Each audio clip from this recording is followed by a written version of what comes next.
Welcome back, friends. We're here to learn a little bit more about the acoustic guitar. You and me, we're both going to learn something. All right, we're going to talk. We're going to talk about capos in this video. We'll dive right in. When it comes to a capo, your crucial foundational points that you really need to latch onto and understand are your top two strings. Those are going to be huge in deciding where to put your capo. So in reference to the top two strings, if you can memorize what note is in each fret along the neck board, then you'll learn how to capo in no time. That is going to be your first and foundational rule, is learning that. So on the E string, we'll kind of run through them really quick. The furthest up the neck we really go is going to be probably your eighth fret here, because the highest you really want to go, you don't want to really capo past capo 5. Your guitar then sounds like a mandolin, and that's going to just get a little too chimey. So the furthest we go here normally is capo 5. So I'll go ahead and start.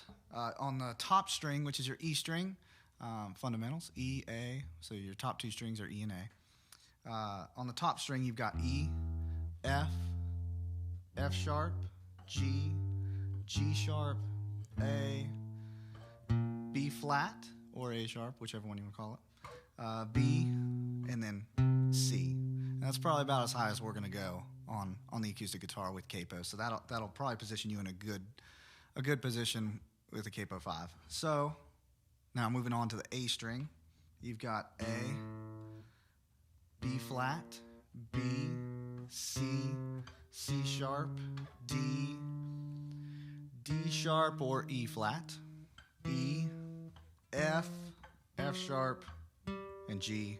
That's actually up a lot farther than I decided to go, but I thought I'd wrap it back around to get you back to G. So those are the top two strings. If you can memorize each and every one of those notes, it's going to make your life so much easier. So let's talk about it with no capo. We're in the G shape, which are going to be all of your chords relative to the key of G, as well as G shapes. So that's your G. That's also the key we're in, and that's also the shape we're in. So G, C, D, E minor, A minor 7, you know the works.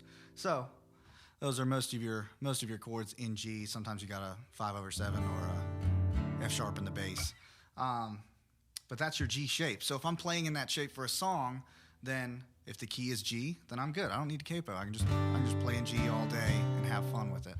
But let's say we want to sing a song in B, and I've got to get my guitar. I want to play in G shapes, but I need to be in B. The B note is here on the A string, but it's also up here on the E string. So think in your mind like how I kind of process things are in my G shape. My main note, this G note at the top, is on the 3rd fret. So like I imagine this being my capo, and I'm on the 3rd fret with G. So in my mind, if I want to play in G shapes and I want to be in B, I need to get up here. So I need to make this note land technically on the 3rd fret.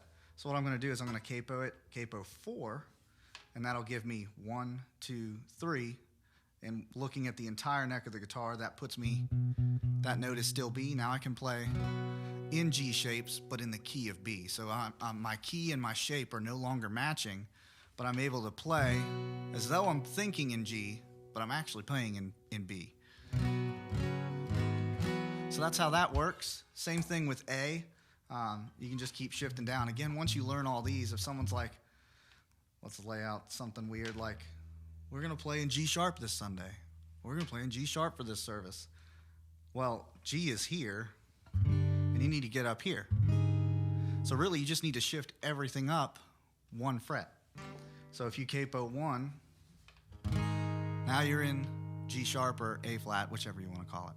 So that's generally the gist. Now I'll focus a little bit on C so you can learn the next string as well. So your C shapes.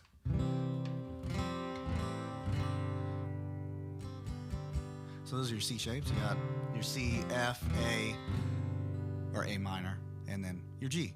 So in C, same kind of concept, except you're talking about the A string this time. So my C is on, once again, the 3rd fret.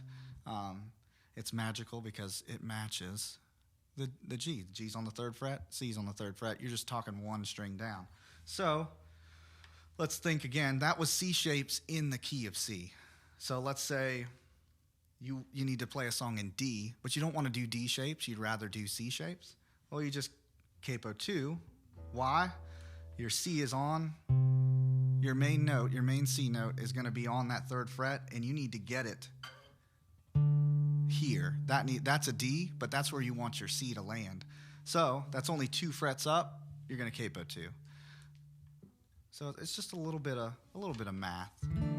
But now I'm actually playing in D, but I'm playing C shapes.